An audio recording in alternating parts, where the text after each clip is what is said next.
Um, Good morning, Ms. Henderson. How are you doing today? I'm doing good. That's good. Thank you for meeting with me today. Before we jump in today, I'm going to give you your note catcher for our meeting, and then whatever notes that you have, you'll just catch them in it. Okay? And so the first part of that is going to be, you see it? Yes?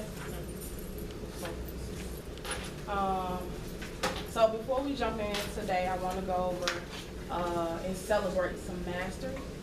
And so looking at our students just took the 11.1 interim, and then we had the pre-ACT, which is in comparison because they have both ACT standards. And so the mastery number of students mastered was at 20.29% for the pre-ACT. So coming into the school year on specifically the English portion, we had 69 students take it. This time around, we took 11.1, which is comparable to the ACT because it has the same CCR standards. And we had 67 students take it, and they mastered at about 40.7%, I want to say. And so definitely kudos, because I know that first quarter you worked towards only English. So go ahead and tell me 2 things that you know for sure impacted that growth. The consistent feedback on their essays.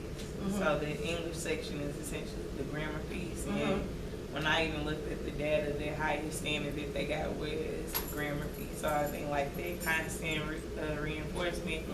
And then I don't just have them turn it in. Like they turn it in, I give marks, and they have to re-edit it again. So it's that consistent practice on top of the peer editing that they get to do as well. We went in great detail about show versus tell, how to get details out and look at exactly what the question is asking. So definitely 2 things that I pulled out was the consistent practice, right? So repetitively practicing those skills and that constant feedback. So I do want you definitely to keep those 2 things in mind: the constant practice and the consistent feedback, because that's definitely in line about what we're going to talk about today. Okay? Okay. So jumping in today, we are going to dive into aggressively monitoring. Okay? And so when we are going to dive into aggressively monitoring, what are the key components for aggressive monitoring? I am standing firm. I give directions, not moving around. So I'm gonna help you out with this, okay? So you're right now describing when you are about to give them those what to do directions. So specifically aggressively monitoring. So I'm going to give you the key components to aggressively monitor, okay? And I want you to write it down in your note catcher as we are going, okay?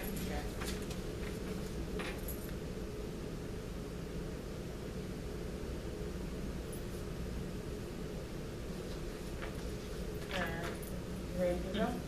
So the key components to aggressively monitoring is creating and naming your path,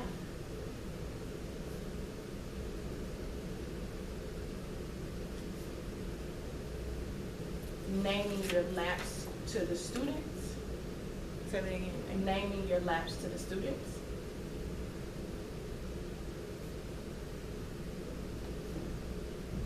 So lap 1 would be, when I say go, you are going to start on question 2, and I'll be coming to check your punctuation marks. So you just start naming those laps.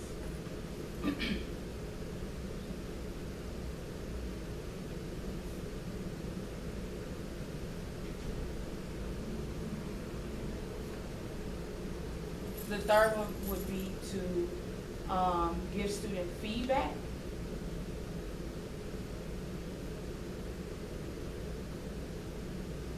And you are going to give student feedback with identifying if you're gonna use a check for correct or minus for incorrect, and keep your key consistent.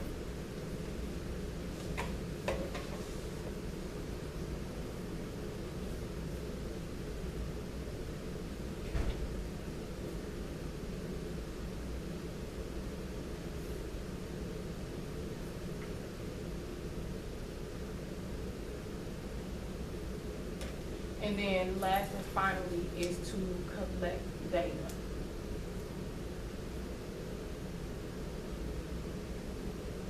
It's just a formative way of collecting data for students as they are working on the specific items that you are choosing for them to work on. And this can be collecting that data to identify misconceptions. Okay.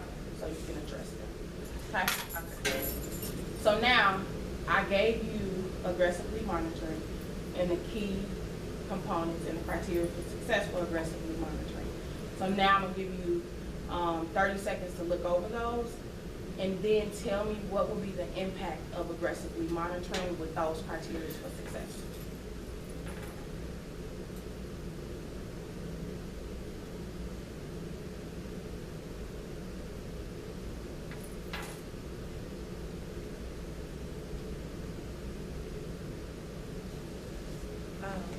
Well, one, it ensures that scholars know what we're doing. So not only would I start off with the what to do directions, but with the labs, I'm also giving you my expectations. They need feedback, and more specifically, like that feedback could be in the terms of redirecting as well if a scholar is not doing what they're supposed to. Academically, you only want to focus on the impact of that academically. So consistent feedback academically, maybe they're doing the assignment incorrectly, like they're in it, but they're just doing it the wrong way, or maybe they're on the wrong path. So being able to like assist them immediately versus waiting to the end of class and saying, oh man, they were messing up. Collecting data is important, especially if I notice that there is a pattern going on and it's an incorrect pattern. That's letting me know that as an instructor I need to go back to that what to do and re-reference how I delivered it to them. And so just to stamp the aggressive monitoring and the criteria for success, students definitely are aware of each section that they should be working on while working and getting that feedback so that they can use that feedback to correct the error. And then also too, you giving that feedback, you're collecting the data so you can address any errors or misconceptions that the entire class may be having in that moment before moving on to the next step. And so now, thinking about today, when I was in your class and you were monitoring your students, what gaps do you see based on that criteria for success? When I look at the give student feedback, I had students that name the gaps. So just name what gaps you saw from that criteria for success and you aggressively monitoring today. Giving student feedback and collecting data was the biggest gaps that was there. I'll even say name the labs because I did what to do, but the labs when I was going around, I wasn't verbal with it as well. So definitely giving the student feedback, naming the labs, and collecting the data.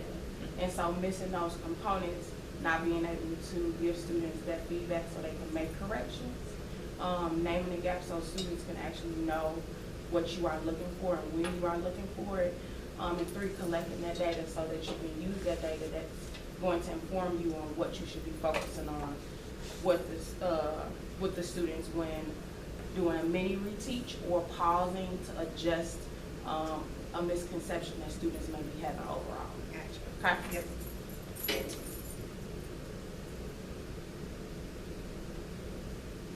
I'll give you a second to check the notes.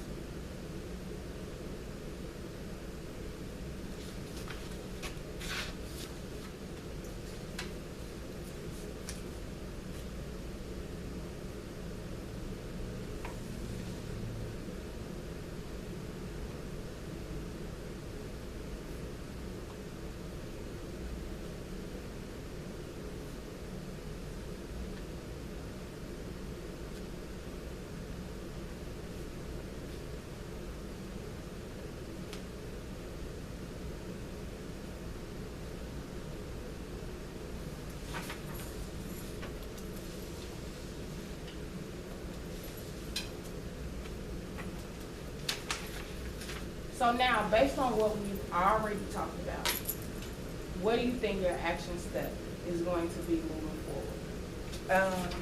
Definitely next period, making sure that after I do the what to do and they get started, immediately start with my labs. Be vocal with it, let them know that more specifically, I'll be walking around to see if you are on algebra strategies, if you are done with that section, and you should be in the scholarship. So Okay. it's either or. Also, giving feedback, both correct and incorrect, and noticing. I'm going too fast. So name your action steps. So the conversation we had so far, what do you think your action step would be from what we just discussed? So the naming your lab. I'm gonna pause you, okay? Okay. I'm gonna name it for you, okay? So I'm gonna go ahead and name it. So you are going to effectively, aggressively monitor your students' work, okay? So go ahead and put the action step down, effectively, aggressively monitor.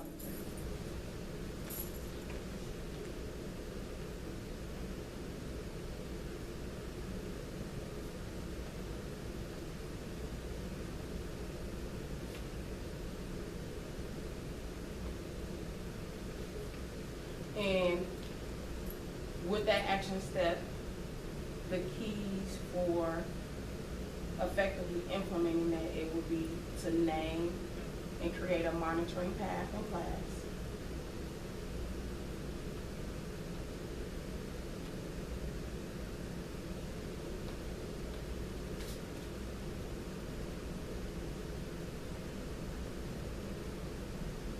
You are going to name the laps to students.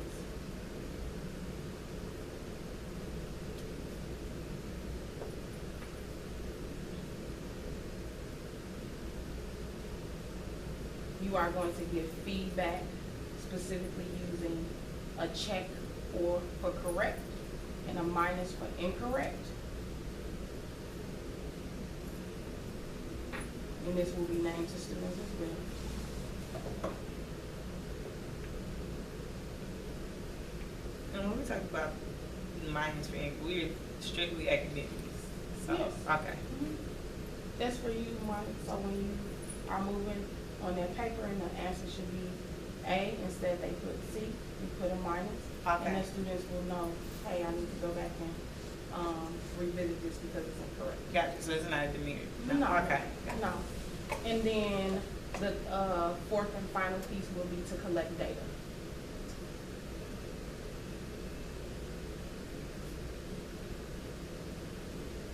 Okay? Okay. And so go ahead and name your action step to me. Like specifically. Yes. So first with creating monitoring. What is your action step? To effectively aggressive monitoring. Yes. And what are the criteria for success for doing that? Naming, creating the monitoring path. Mm-hmm. Name the laps to scholars. Mm-hmm. Give feedback, both check for correct, minus for incorrect, and Mhm. collect data. Okay. So now I am going to actually model this for you, okay? And so while I'm monitoring, I know the students are working on Windward, and so they have their Windward, their packets with them. And so with their Windward packets, saying that they have their Chromebooks, you're gonna see me do this, okay? Okay. I want you to pay specific attention to what I say and what I do with students, okay? And what I say before I go into the monitoring, okay? So while I am modeling for you, what are you going to be looking for? What do you say and do before you give, like before you do the monitoring, then what you're doing while you're giving the monitoring to the student? Yes, okay?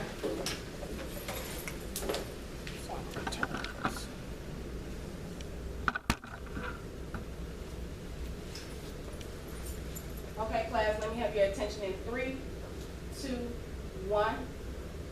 When we are in our independent practice, I am going to be coming around and checking question number 3.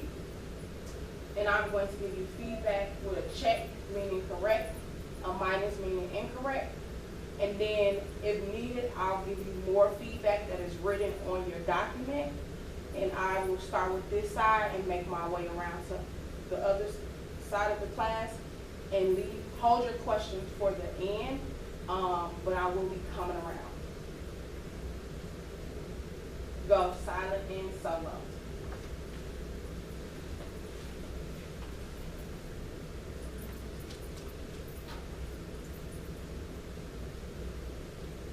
Jeremiah is annotating question number 2.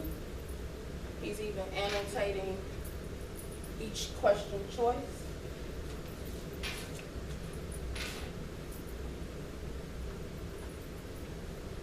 Make sure you are annotating the first sentence, and that passage is going to give you more information about the text that is needed to answer the question.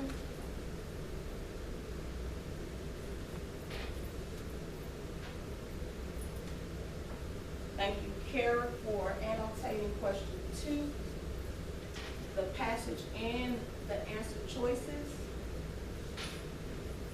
Make sure you identify the key component that it is looking for within that question.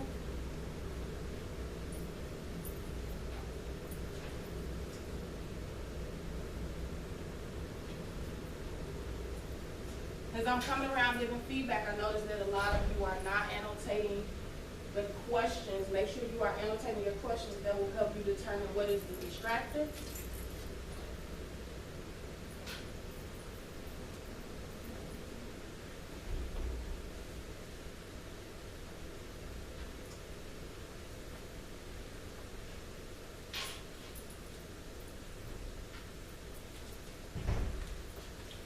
Everyone has finished with question 2. You can go ahead and move on to question 3. Use the same feedback that I gave you on question 2 with question 3. They're very similar.